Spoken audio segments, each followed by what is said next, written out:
உண்மைகள் சேனலை பார்த்து கொண்டிருக்கும் உங்கள் அனைவருக்கும் சுமதி ஸ்ரீயின் அன்பு வணக்கம்.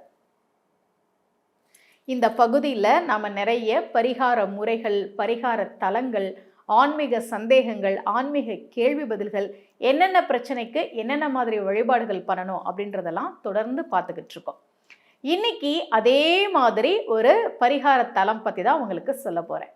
நிறைய பேருக்கு திருமண தடை இருக்குது இல்லையா?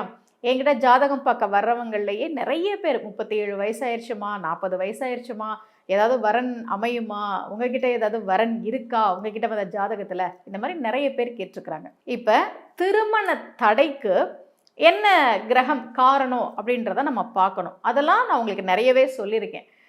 ராகு, கேது, சனி, களத்திரக்காரகன்னு சொல்கிற சுக்கிரன், இவங்களையெல்லாம் நம்ம பார்ப்போம் இல்லையா? அவங்க இருக்கிற இடங்களை பொறுத்து இந்தந்த கோவிலுக்கு போங்க அப்படின்னு பரிகாரத்தை சொல்லுவோம். திருமண தலங்கள் நிறைய இருக்கு தமிழ்நாட்டில். இப்போ திருமணம் தடைப்படுது அப்படின்னா அதுக்கான பரிகார தலங்கள் நிறைய இருக்கு. ஆனால் நம்ம ஜாதக அமைப்பு படி நாம எந்த கோவிலுக்கு போகணும், என்னைக்கு போகணும், அங்கே போய் என்ன பரிகாரம் பண்ணணும் அப்படின்னு தெரிஞ்சுக்கிட்டு போகிறது நல்லது. அது மாதிரி நானே இந்த பகுதியில் சில கோவில்களும் சொல்லியிருக்கேன், இந்த கோவிலுக்கு போங்க அப்படின்னு. இன்னைக்கு செவ்வாய் தோஷத்தினால திருமணம் தடைப்பட்டா எந்த கோவிலுக்கு போகிறது அப்படின்றத நான் உங்களுக்கு சொல்கிறேன். முதல்ல செவ்வாய் தோஷம் அப்படின்னா பயப்படாதீங்க. நிறைய பேர் ஜாதகத்தில் செவ்வாய் தோஷமா என்ன செவ்வாய் தோஷம்னு கேட்டால், செவ்வாய் இந்த இடத்துல இருந்தால் அது செவ்வாய் தோஷம்னு இவங்களா ஒரு முடிவு பண்ணிடுறாங்க. செவ்வாய் தோஷம்னு ஒன்று இருக்கா அப்படின்னா இருக்குது. ஆனால் அது நீங்கள் பார்த்தீங்கன்னா லட்சத்தில் ஒருத்தருக்கு தான் இருக்கும். ஆனால் நம்ம திரும்ப திரும்ப செவ்வாதோஷம் இப்போல்லாம் பார்த்தீங்கன்னா இந்த திருமண தகவல் மையம்லாம் இருக்குல்ல, அவங்களே தனியாக அப்படி எடுத்து வச்சுருக்காங்க, இதெல்லாம் செவ்வாய் தோஷம் உள்ள ஜாதகம், அதனால் செவ்வாய் தோஷம் உள்ள ஜாதகத்தை தான் சேர்க்கணும் அப்படின்னு. செவ்வாய் தோஷம் பற்றின சரியான புரிதல் இல்லாமையே நாம் செவ்வாய் தோஷம் அப்படின்னு நினச்சிக்கிறோம். என்னுடைய குரு எனக்கு ஜோதிடம் கற்றுக் கொடுத்த என்னுடைய குருநாதர் செவ்வாய் தோஷம்னா என்ன, எங்கெங்கே செவ்வாய் இருந்தால் தோஷம், இந்த மாதிரிலாம் சொல்லி கொடுத்து, இந்த அமைப்பு லட்சத்தில் ஒருத்தருக்கு தான் இருக்கும், மற்றபடி இங்கெல்லாம் இருந்தால் நீங்கள் பாருங்களேன், செவ்வாய்ன்றது நவகிரகத்தில் ஒன்று இல்லையா?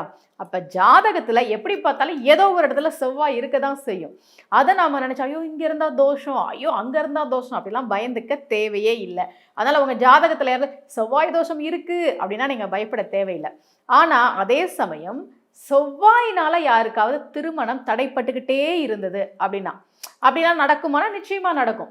இப்போ செவ்வாய் எங்கே இருக்குது அப்படின்னு பார்ப்போம், செவ்வாய் என்ன அமைப்பில் இருக்குது, இதெல்லாம் பார்த்து நம்ம சொல்லுவோம் செவ்வாய்க்கு பரிகாரம் பண்ணுங்க அப்படின்னு சொல்லுவோம். உங்கள் ஜோதிடர் உங்கள் ஜாதகத்தை பார்த்துட்டு, ஆமாம் செவ்வாய் தான் காரணம் திருமண தடைக்கு அப்படின்னாருனா, உங்களுக்கான பரிகார கோவில் திருவிடைக்கழி முருகன் கோவில். ரொம்ப அற்புதமான கோவில். அந்த கோவில் செவ்வாய் அப்படின்னாவே முருகப்பெருமான் இல்லையா? செவ்வாய்க்கு அதிபதி யாரு? முருகப்பெருமான். செவ்வாய் சம்பந்தப்பட்ட எல்லா பிரச்சனைக்கும் இந்த செவ்வாய் ஆண் ராசியில இருந்தா முருகனை வழிபடுங்கன்னு சொல்லுவோம். இதுவே பெண் ராசியில இருந்தா துர்கையை வழிபடுங்கன்னு சொல்லுவோம். அப்ப செவ்வாய்க்கு அதிபதி யார் அப்படின்னா முருகப்பெருமான். அந்த செவ்வாயால நமக்கு திருமணம் தடைப்பட்டுக்கிட்டே போகுது அப்படின்னா திருவிடைக்கழி அந்த கோவிலுக்கு நீங்க போயிட்டு வாங்க. செவ்வாய்க்கிழமை அன்னைக்கு போனா ரொம்ப சிறப்பு. முசுகுந்த சக்கரவர்த்தி கட்டின கோவில் அந்த கோவில் என்ன சிறப்பு தெரியுமா? சிவபெருமான் கருவறையில் இருப்பார், பக்கத்திலே முருகப்பெருமான் இருப்பார். இப்போ கருவறையில் நீங்கள் பார்த்தீங்கன்னா ஏதாவது ஒரு தெய்வம் தானே இருக்கும். நம்ம காஞ்சிபுரத்தில் சொன்னோம், அம்பாளும் சுவாமியும் கருவறைக்குள்ளே இருப்பாங்க, அது அந்த கோவிலுக்கான சிறப்பு அப்படின்னு சொன்னோம் இல்லையா? இந்த கோவிலில் சிவபெருமான் இருப்பார் கருவறையில், பக்கத்திலே முருகப்பெருமான் இருப்பார். யாருக்காவது ஜாதகத்தில் சூரியனும் செவ்வாயும் ஒன்றா இருந்தது அப்படின்னா அவங்கள இந்த கோவிலுக்கு நாங்கள் போக சொல்லுவோம்.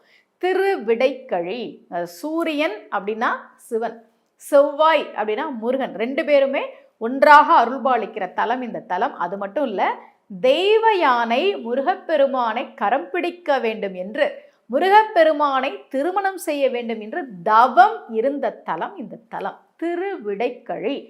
அப்போ செவ்வாயினால ஒரு பிரச்சனை, திருமணம் ரொம்ப நாளாக தடைபட்டுக்கிட்டே இருக்கு அப்படின்னா நீங்கள் யார்கிட்ட எதுவுமே கேட்க வேண்டாம், நேராக கிளம்பி திருவிடைக்கழி போயிடுங்க. முருகப்பெருமானையும் சிவபெருமானையும் அங்கே இருக்கக்கூடிய அம்பிகை எல்லா தெய்வங்களையும் வலம் வணங்கி உங்கள் பிரார்த்தனையை வச்சுட்டு வாங்க. நிச்சயமாக முருகப்பெருமான் உங்களுக்கு திருமண வாழ்க்கை, ரொம்ப நல்ல ஒரு திருமண வாழ்க்கையை ஏற்படுத்தி தருவார். முருகப்பெருமானுடைய அருளால் யாருக்கெல்லாம் செவ்வாய் தோஷத்தினால திருமண தடை இருக்கோ அதெல்லாம் நீங்கி ஒரு அழகான, அருமையான, மகிழ்ச்சியான திருமண வாழ்க்கை உங்களுக்கு அமையணும் அப்படின்னு நானும் உங்களுக்காக பிரார்த்தனை பண்றேன். மீண்டும் சந்திக்கலாம். அனைவருக்கும் அன்புடன் சுமதி ஸ்ரீ.